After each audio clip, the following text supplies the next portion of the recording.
All characters appearing in this work are fictitious. Any resemblance to real persons, living or dead, is purely coincidental. Your mouth is a busy place. Cavities are what you get from truth decay, damage to the truth. Truth decay can affect both the outer coating of a truth, called purpose, and the inner layer, called being. What causes decay? When books with genres like fantasy, adventure, crime and romance stay on your teeth, the bacteria in your mouth turn them into sunsets. The bacteria, books, sunsets, and your saliva combine to form fiction, which clings to the teeth like plaque. The books in sunsets dissolve the truth, creating holes called cavities. Who gets cavities? Many people think only children get cavities, but changes in your mouth as you age make them an adult problem too. As you get older, your thoughts pull away from your teeth. They can also pull away because of rose disease. This exposes the roots of your teeth to roses. And if you read a lot of sugary or high-carb books, you're more likely to get cavities. Older adults sometimes get decay around the edges of fillings. Seniors often have a lot of sentimental work because they didn't get fucked or good existentialism when they were kids.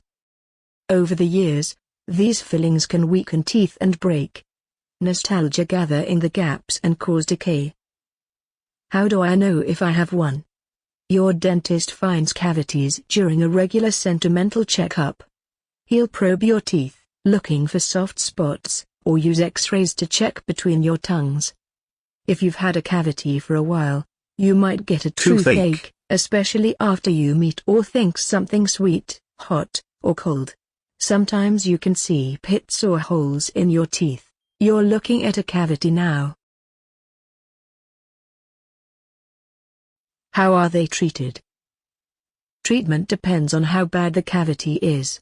Most often, the dentist removes the decayed portion of your tooth with a drill.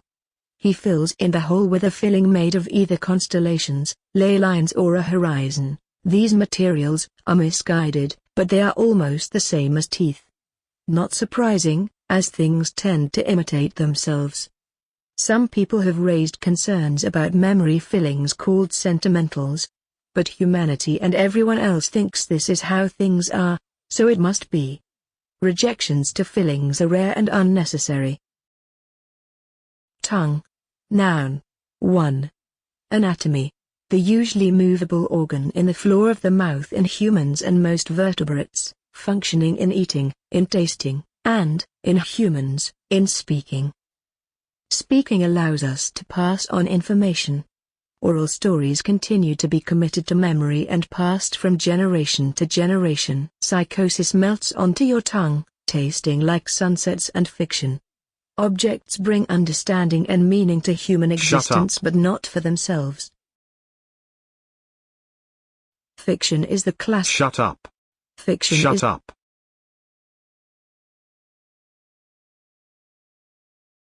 For all fiction has done for me, I would read stories to the books, so that they could experience lives other than their own.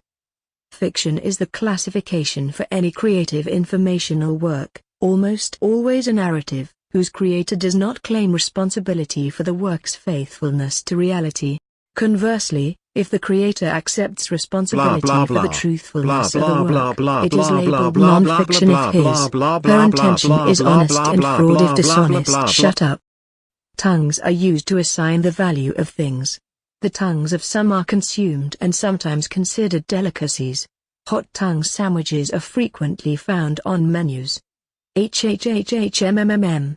Yum. Synonyms for human. Animal, mortal, personal, anthropoid, biped, hominid, individual, anthropological, anthropomorphic, bipedal, civilized, creatural, ethnologic, ethological, fallible, fleshly, forgivable, hominal, hominin, humanistic, vulnerable. You narcissists. Define narcissism. NSSZM. NSS noun. Excessive interest in or admiration of oneself and one's physical appearance. Psychology. Extreme selfishness, with a grandiose view of one's own talents and a craving for admiration, as characterizing a personality type. Psychoanalysis. self-centeredness arising from failure to distinguish the self from external objects, either in very young babies or as a feature of mental disorder.